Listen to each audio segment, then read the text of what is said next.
Bonsoir, Manuel Bompard, Bonsoir. coordinateur national au sein de la France Insoumise, ancien candidat aux législatives en Haute-Garonne, directeur de campagne de Jean-Luc Mélenchon également. Un programme encore un peu flou pour cette conférence des territoires, entendait-on dans le reportage. Vous avez l'impression que le gouvernement avance dans le flou sur cette question de la revitalisation des territoires? Pas seulement dans le flou, mais avec un certain nombre de contradictions. Monsieur Philippe vient dans un département qui connaît assez bien les conséquences des politiques d'austérité qui sont mises en place dans ce pays depuis plusieurs années. On l'a vu dans le reportage sur la fermeture des gares, mais on pourrait parler de la fermeture des maternités, on pourrait parler de la fermeture des classes dans un certain nombre d'écoles.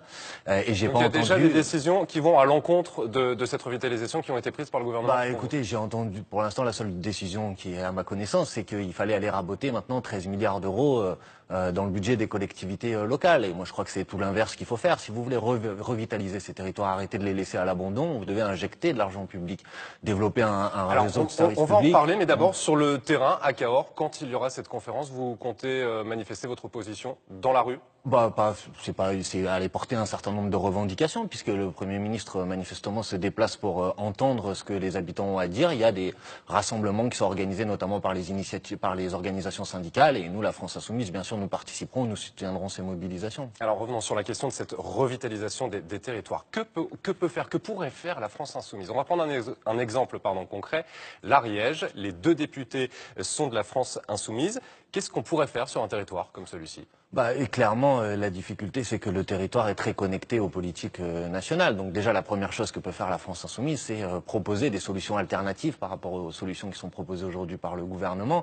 Nous, par exemple, dans la campagne électorale, on avait parlé d'un plan d'investissement massif de 100 milliards d'euros, dont 7 milliards qui étaient consacrés à l'investissement, notamment dans les services publics. Parce qu'une des difficultés dans ces postes, transport, écoles, santé, qui sont malheureusement, le Lot, par exemple, est aujourd'hui presque un désert médical, avec des drames et des catastrophes comme on a connu sur après la fermeture des maternités de Figeac et de Casseville par exemple. Donc il y a besoin d'injecter de l'argent parce que sinon finalement vous avez des territoires qui sont laissés à l'abandon, qui sont une population qui est vieillissante, dans lequel quand vous pouvez plus mettre vos enfants à l'école, quand vous pouvez plus vous déplacer en utilisant les transports en commun, quand vous pouvez plus vous soigner mais vous allez plus habiter là. Et donc il faut faire l'inverse, il faut revitaliser le tissu économique, mettre de l'argent public. Les gens vont consommer localement, ça va réactiver le territoire. Donc tout ça ne va pas dans le bon sens pour vous pour l'instant. En tout cas, on verra ce qui est dit au cours de cette conférence sur la France Insoumise elle-même maintenant, s'il vous plaît, un petit peu, puisqu'il y a eu une convention fin novembre pour affiner l'organisation du parti.